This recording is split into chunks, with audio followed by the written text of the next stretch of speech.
என் கேள்விகளை கொஞ்சம் கன்சிடர் பண்ணுங்கள், கொஞ்சம் யோசிங்க. யாரை? உங்களையே. வெத்தாக வாழ்ந்துட்டு சாக போகிறீங்களா, கெத்தாக வாழ்ந்துட்டு சாக போகிறீங்களான்னு உங்கள் கையில் தான். நீங்கள் ஒரு வெத்தா கெத்தான்னு யார் தான் முடிவு பண்ணா? நீங்கள் தான். எனக்கு பார்க்கும்போதெல்லாம் தமாஷா இருக்குது. ஆஹா, வேடிக்கையான மனிதர்கள் விந்தை மனிதர்களாக மாறிடுறீங்க. என்ன இல்லை, நெஞ்சு பொறுக்குதில்லையே, நெஞ்சு பொறுக்குதில்லையே, இந்த நிலைகெட்ட மனிதரை நினைத்து விட்டால் நெஞ்சு பொறுக்குதில்லையே, நெஞ்சு பொறுக்குதில்லையே. இத்தனை கேள்வியும் ஆணவத்திலேருந்து வந்ததில்லை, அலங்காரத்தினால பிரித்தியாருக்கு உதவ முடியுமான்றதுக்காக.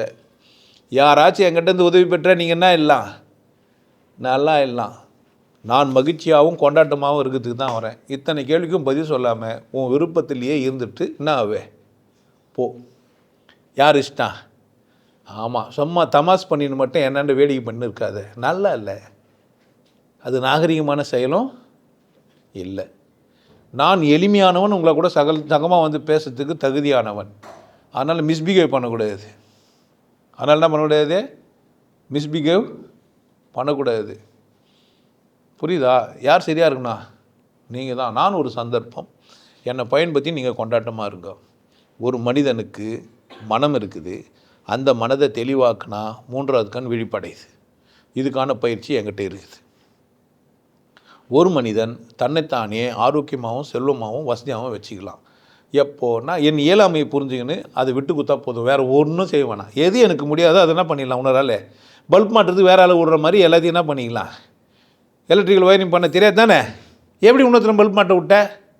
உன் வீட்டில் இன்னொருத்தன் வந்து பல்ப் மாட்டலாமா? அது மாதிரி பல்ப் மாட்டுற விஷயத்தெல்லாம் பெரிய விஷயமாக்கின்னு இருக்காது. புரியுதா? நீ வச்சுக்கிற பல்பு சரியில்லைனா என்ன பண்ணு, தூக்கி போட்ட. ஒரு கம்பெனி சரியில்லைனா இன்னொரு கம்பெனி மாற்றி. இப்போ ஏன் மாற்றின? வீடு வெளிச்சமாக இருக்கணும். வீடு வெளிச்சமாக இருக்கணுமா? நீ தான் பல்லு காமிச்சு ஆச்சு. நீ இப்போ பல்ல பல்ப் வாங்கி மாட்டணும். எந்த கம்பெனி நல்ல கம்பெனி என்ன பண்ணா? பல்ப் வாங்கி மாட்டிக்கணும். இவ்வளோ தான். இது உனக்கு புரியுதா? பாருன்னா இல்லை. கொண்டாட்டம் உன் பிறப்புரிமை, கொண்டாட்டமாகவே எப்போவுமே இருக்கலாம். புரிஞ்சிச்சேனா? நான் இதனால் கொண்டாட மாட்டேன், நான் அதனால் கொண்டாட மாட்டேன், நான் இப்படி தான் கொண்டாடுவேன்னு ஒன்று இல்லவே இல்லை. நீங்கள் முடிச்ச உடனே நான் கொண்டாட்டமாக இருப்பேன் அப்படி சொல்லக்கூடாது. கொண்டாட்டமாக ஆனந்தமாக அப்படி இருப்பேன் இப்படிலாம் சொல்லக்கூடாது. ஏன்? எப்படி கொண்டாட்டமாக இருப்பேன்றது என்கிட்ட சொல்லணும். நான் அப்படி தான்.